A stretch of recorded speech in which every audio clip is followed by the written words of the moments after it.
Car guys and car gals, this brew has been brought by Think Ag Group. You can get information by going to www.thinkagroup.com. Get you some.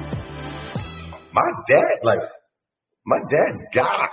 Because you walk into a different level of authority, right? That level of authority becomes that mantle that you walk in and understanding that that a great faith.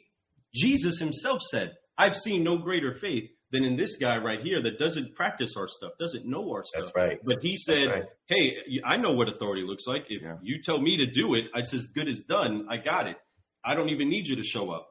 I know how your authority works," right? And so that mantle of power gets put onto authority inside of this earth that Daddy gave us to run and to handle. And this is our ball of joy, right? This is our ball of fun. If we pop our ball, we need to find a way to reinflate it, right? And he's teaching us these different things every day. And it's so inspiring to know that there's other people, again, that are out there to challenge that place in the heart of everybody, to let them know that it's not just understanding who you are, but the pathway to understanding who you are is by understanding whose you are. And by doing that, we get to actually function the way the author designed for us. You know, I'm a strong believer that the like Chris Valentin would say, the biggest opponent against God's plan for you is your plan for you. Right? Oh man. And it's so important that you tap into what Daddy said for you too. You know what I mean? And flow inside of that. But when you get to do it, there's such joy, there's such unity, there's such growth all around, like a beautiful garden, the way that he intended it. And he intended us to all brew together. He intended us to all flourish together and never be in competition with each other. And the moment that we would get in competition with each other, he'll show up to clean our feet, right? To make sure that we're not caught up with the stuff in the garbage that we walk through. Man, we can preach all day. So let's have some fun. I love this. You know what I mean? Oh, it's so powerful. But all those things are so true. The power that you have inside you it's unlimited. You have to unleash that power and it's there. It takes work and it takes time. You know, we're not perfect, you know, and that's the beautiful part about this world. Nobody is. But we all strive to be perfect as we can be, right? And that's okay. Once again, like Lou mentioned a moment ago, we're not in competition with each other. None of us are. The only person you are in competition with is yourself. Just be better than you were yesterday. That's all. That's it. And it makes it that easy. And if you're just even a little bit better, that's cool. It's great. It's wonderful. 1%. That's all you have to do. If you could do 100% better tomorrow, fantastic. But if you do 1, be proud of yourself. But encourage that. This guy in the room right here, this brewer, right? He takes it to 800%. Okay? Yeah. So we're going to talk about what it is that his 800% has done in the car business. Mr. Glenn Lundy, bringing that Jesus juice into the car business has been something that I've been challenged with my entire career. There's a lot of dark places in the business that most people don't think, and the stigmas say that Christians can't operate in.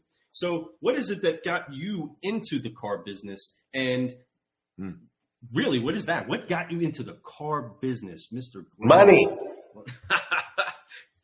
Money. I love me some money, man. No doubt. I love me some money. No, man, I got the car business. I met a girl. I was 20 years old. I got her pregnant like right away, and I was like, oh, smokes, dude. Like, all right, okay, I'm gonna be a dad. So that means I should probably get a job. I should probably do that. And so I went and got a job at a place called Sterner & Klein, where I sold America Online over the phone, cold calling people to sell America Online back when you actually had to pay for an internet browser. There was no Google and Chrome and all that stuff. And so I was selling America Online, and then I saw an ad in the break room of the phone center. I saw an ad in the newspaper that said, earn $5,000 a month guaranteed.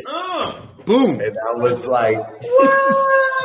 If I could make $5,000 a month, bro, that's it. I could retire. Yes, sir.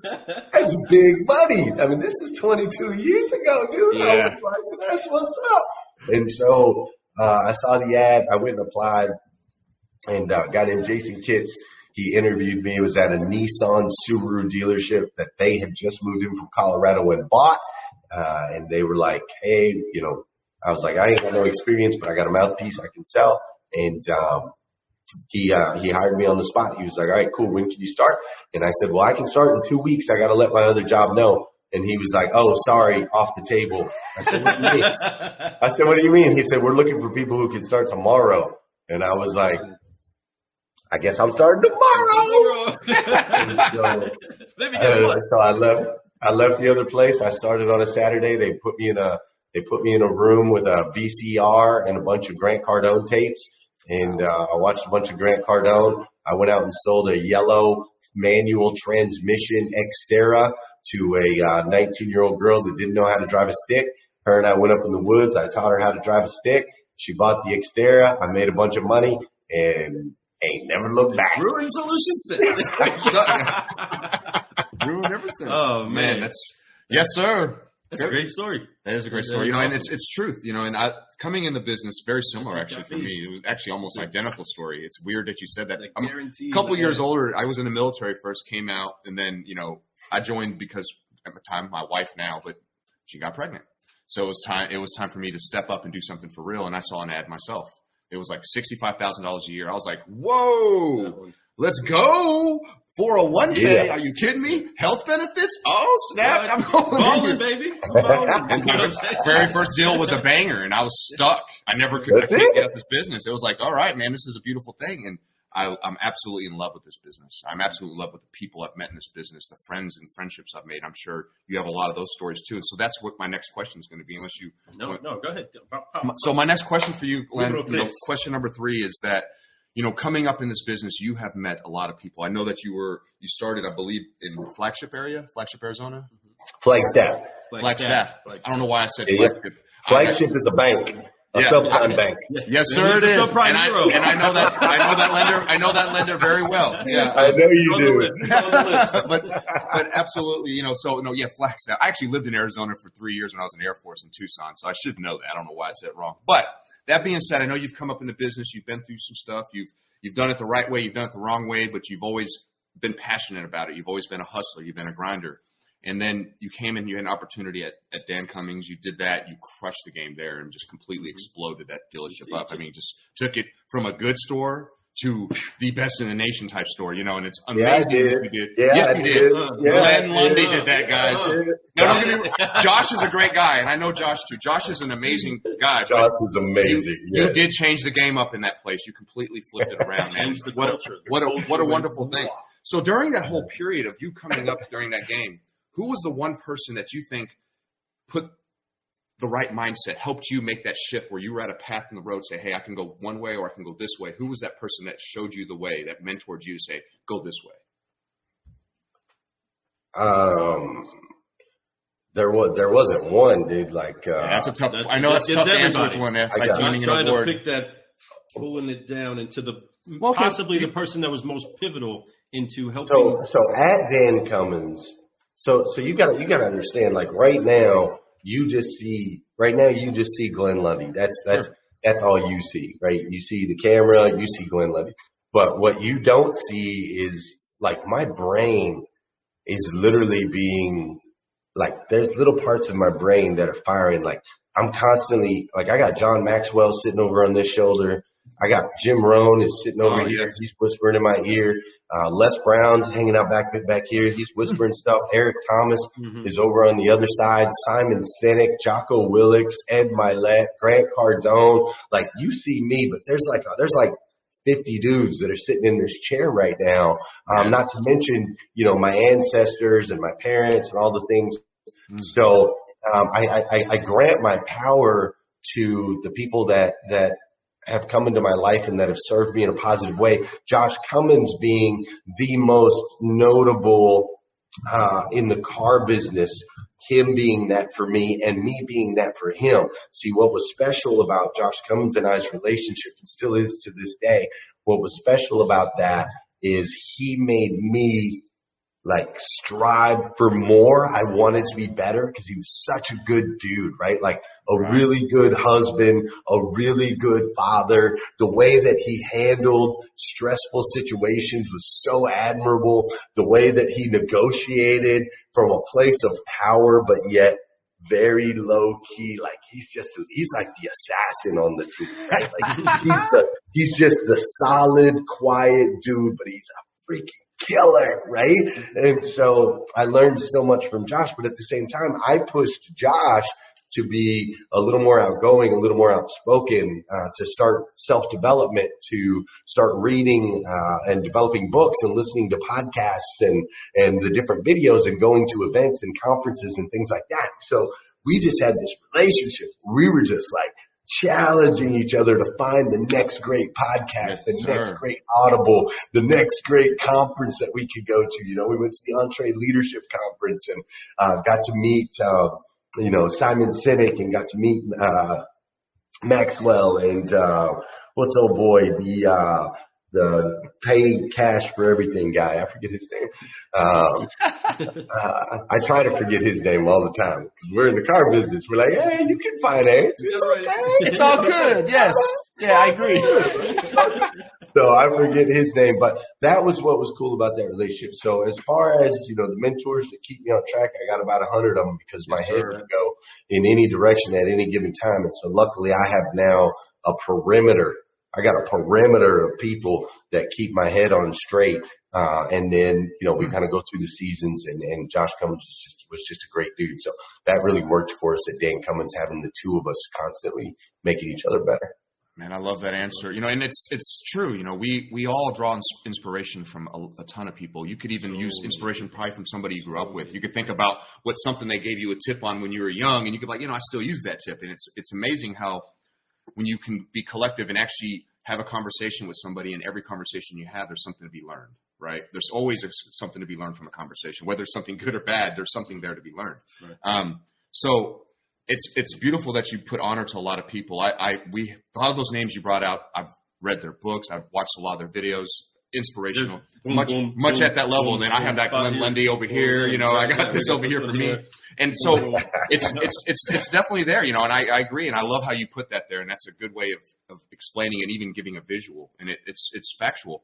With all that coming up, you met all these people and you've had a chance to be mentored by a lot of these people, going to these conferences with your basically a business partner. I knew he was the owner of the store, but being the general manager, you're the business partner with him, and you're doing everything together, and you guys are traveling, encouraging each other to grow, much like Lou and I are always doing every day. Mm-hmm. And I love that you had a partner like that during that time.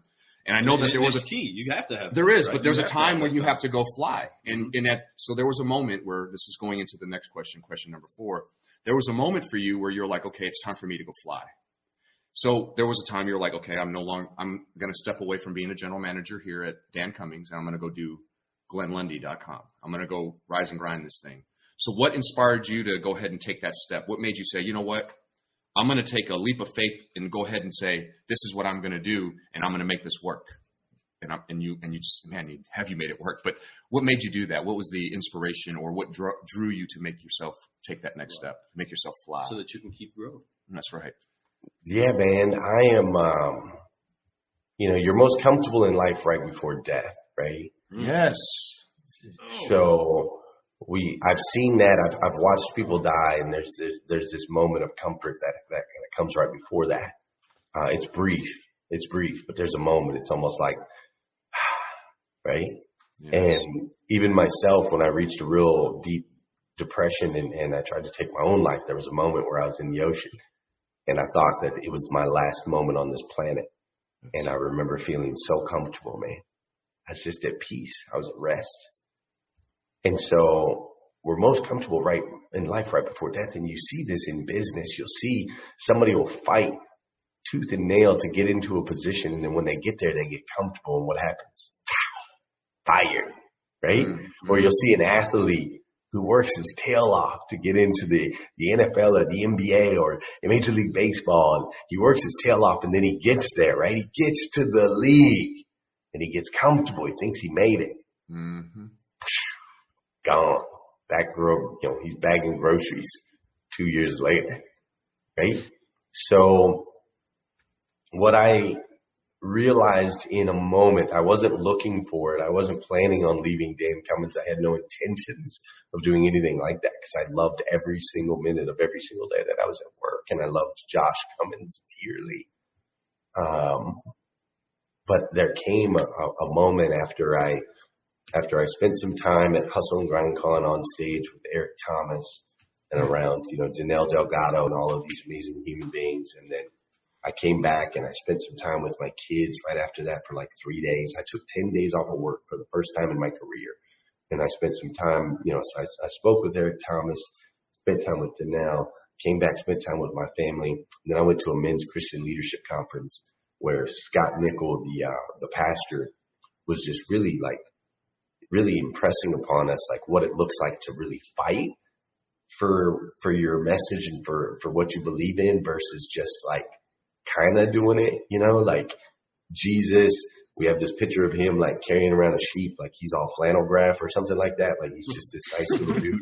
But if you actually read the Bible, like he fought, dude, right? Like he fought to save people's lives. He fought to push his message out there. He walked through, deserts and faced famine and faced droughts and faced people wanting to take his life, and he went into unpopular places and he did all of that. He fought every single day for this message of hope, right?